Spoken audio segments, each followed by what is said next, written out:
everybody. My name is Brandon Ng. I am a third year animal science major at Cal Poly San Luis Obispo, and today I'm going to be talking about my research topic I did with Dr. King, which is focused on carrot pomace supplementation on broiler performance.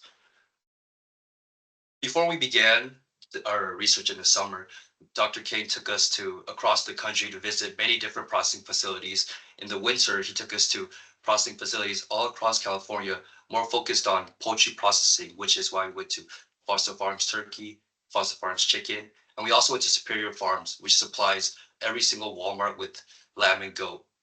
And during the summer, we focused more on research facilities where we traveled to North Carolina and we went to visit Morris Associates, which helps create the technology in order for us to properly chill birds after processing. Went to North Carolina State University, where we met with the head of the poultry science department, and we also visit their Center of Marine Sciences and Technology, while also going to Fowl Resource International, which they discovered an enzyme that is able to break down chicken feathers and create feed.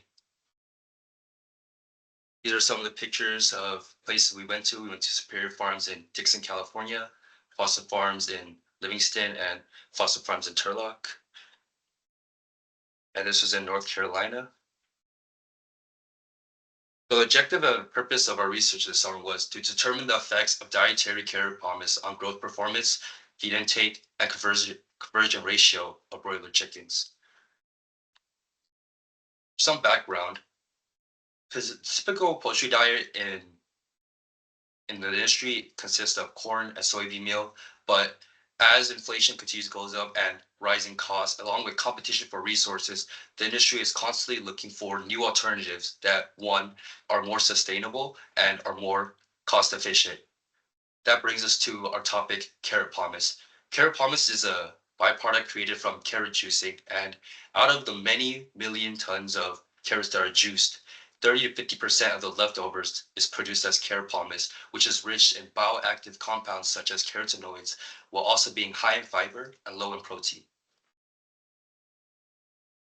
Some of the methods we used for our research was first, we obtained a frozen carrot pomace from Grimway Family Farms, and in order to process it, we first freeze dried the carrot pomace at negative 20 degrees Celsius at 6.67 pascals for 24 hours before grinding it in a commercial spice grinder that was passed through a 20 mesh sieve with a diameter of 0.88 millimeters. For our birds that we used for our research, we used 1 day old, we used 360 1 day old unsexed Ross 708 broiler chicks.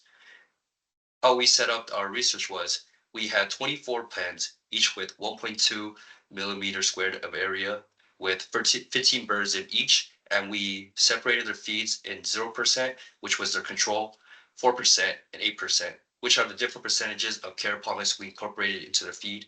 And we also used a 3-phase feeding program over the 6 weeks that we grew the birds, with the first 2 weeks starting with the starter, and then a grower following with the finisher. And as you can see in these pictures, you can see the difference in the color based on the different percentages of carrot pomace we have. So what were the results of our research over the summer? So unfortunately, we did not come to a conclusion and that there was no significant effect of dietary carrot pomace on body weight and body weight gain. However, though, we did notice that in week 5 and 6, broiler feed diets that were fed 8% carrot pomace have reduced body weight and body weight gain, as you can see from the diagrams below. These are more diagrams. For figure 3, we show the feed intake over the weeks that we weighed the birds. And for figure 4, it shows the feed conversion ratio of the birds. And feed conversion ratio is how much pounds of food you need to put in order to produce 1 pound of weight gain. So in conclusion, we found that carrot pomace is high in fiber and low in protein. And this ties with with the results we had with the broilers that were fed 8% carrot pomace, because since they were fed such high concentrations of carrot pomace, which was high in fiber, they're not able to maintain and fully incorporate all their feed, but instead are constantly losing weight due to the high amounts of fiber. And we also found that 4% dietary inclusion rates produced the best results, which were they gained the most weight while eating the least amount of feed. And we concluded that in the future, if we were to continue researching on this topic, we should look for optimal inclusion rates ranges to properly find out what's the perfect amount of carrot pomace to efficiently and resourcefully boost the growth of birds, while also considering the cost of carrot pomace in broiler diets. Some of the additional experiences that we were able to enjoy thanks to Dr. King was aquaculture and algae growth lecture by Dr. Sarah Kumahara, who taught us the diverse characteristics and applications of algae, along with some of her other um, research topics, which were microbubbles and man-made self-sustaining ecosystems. And along with that, we were trained by Dr. Suraj Pokharo to become HACCP certified specialists. And HACCP stands for Hazard Analysis Critical Control Points. And the point of this is to figure out issues in processing that could pose potential hazards, identify them, and create a system to help not only prevent them, but also how to fix them in the case that the hazard does come up.